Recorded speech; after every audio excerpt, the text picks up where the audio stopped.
ఇంకేం కాలేదు కదా? ఆడపిల్లలు ఎర్లీగా లెగుస్తారు. ఈ టైం దాకా పడుకొని లేవగానే బాగున్నారా బతుకున్నారా అనరు.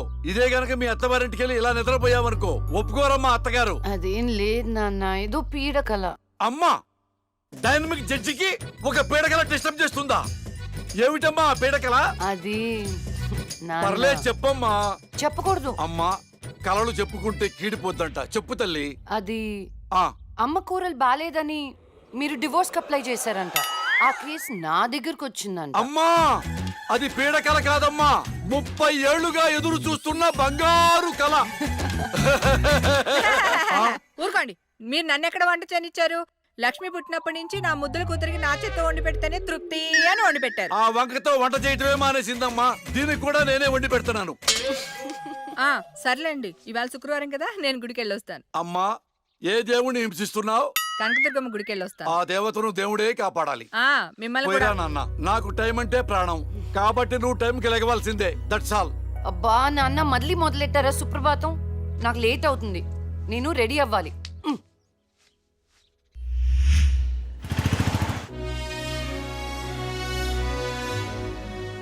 ఆటం బాంబును కనిపెట్టారు కానీ షుగర్కు ముందు కనిపెట్టలేకపోయారు.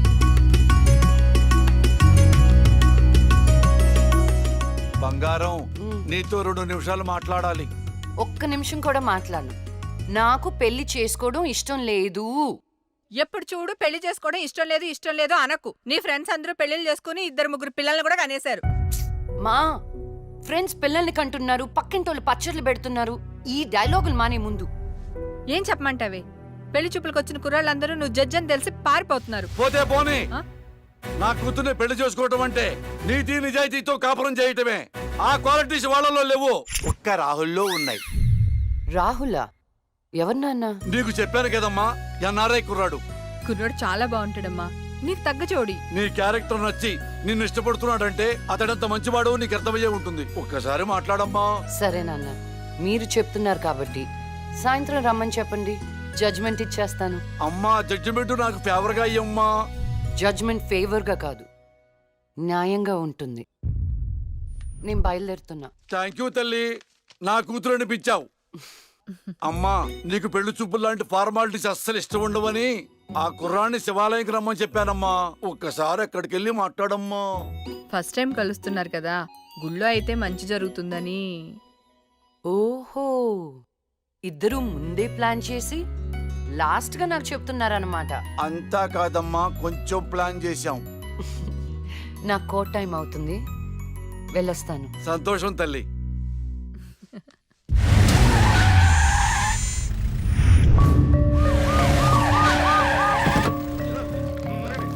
మరి ఈ జడ్జ్మెంట్ ఎలా ఉండబోతోంది? బాధితులకు న్యాయం జరిగేలా ఉంటుందా, లేక అన్యాయం చేసిన వైకుంఠం లాంటి క్రిమినల్స్ కి ఫేవర్ గా ఉంటుందా?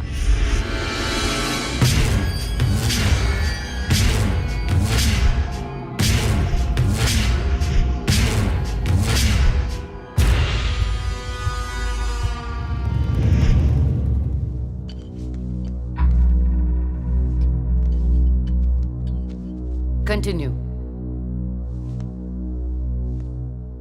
Your Honor. Please remove your sunglasses. This is my court and my order. My order. My order.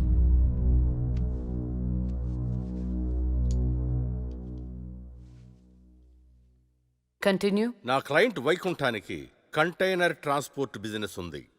అంటే వాటిని అద్దెకిస్తుంటారు. సలీం అనే వ్యక్తికి అద్దెకిచ్చినటువంటి కంటైనర్లో కొంతమంది అమ్మాయిలు పట్టుబడ్డారు. అంత మాత్రానికి నా క్లయింట్ని నేరస్తుడు అనడం భావ్యం కాదు. Objection your honour. అసలు సలీం బేగ్ అనే వ్యక్తే లేడు. ఈ కేసుని తప్పుదోవ పట్టించడానికి వెళ్ళిన ఫేక్ ఎవిడెన్స్ అది. Objection your honour. Objection overruled. Thank you your honour. పట్టుబడిన 10 మంది అమ్మాయిలు ఇచ్చిన స్టేట్మెంటు ఆల్రెడీ మీకు సబ్మిట్ చేశాం. దయచేసి ఆ ఫైల్ని పరిశీలించి మీ తీర్పు ఇవ్వండి. న్యాయాన్ని గెలిపించండి. మేడం, నా పేరు శైలజ. నేను బీటెక్ చేశాను. ఉద్యోగం చేసి అమ్మా నాన్నల్ని బాగా చూసుకోవాలనుకున్నాను. కానీ ఒకరోజు ఆ వైకుంఠం బ్యాచ్ వాళ్ళు నాకు బలవంతంగా మత్తు ఇంజెక్షన్ ఇచ్చి కిడ్నాప్ చేసి దుబాయ్కి పంపించాలని చూశారు మేడం. నరకం చూపెట్టారు మేడం. చేతికి డ్రగ్స్ ఎక్కించారు మేడం. మేడం సిగరెట్ తో కాల్చి ఆనందించేవాడు. వాడిని వదలకండి మేడం, వాడిని ఉరి తీసేయండి.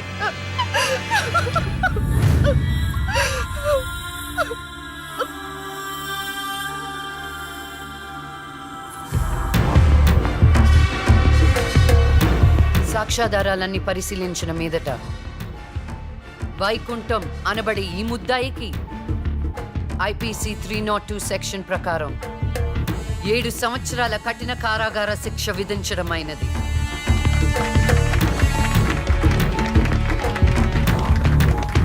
The court is adjourned.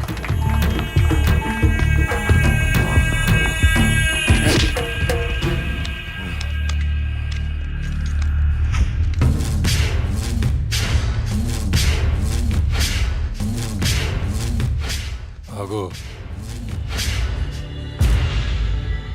డబ్బు చూపించాను, దమ్ము చూపించాను, అయినా లొంగలా ఆడదానివి. ఏం చూసుకుని నీకు ఈ పొగరు? అడవిలో వేటకెళ్ళినప్పుడు ఆడపులి ఎదురు పడితే ఆడపులే కదా అని లైట్ తీసుకో. పులి పులేరా.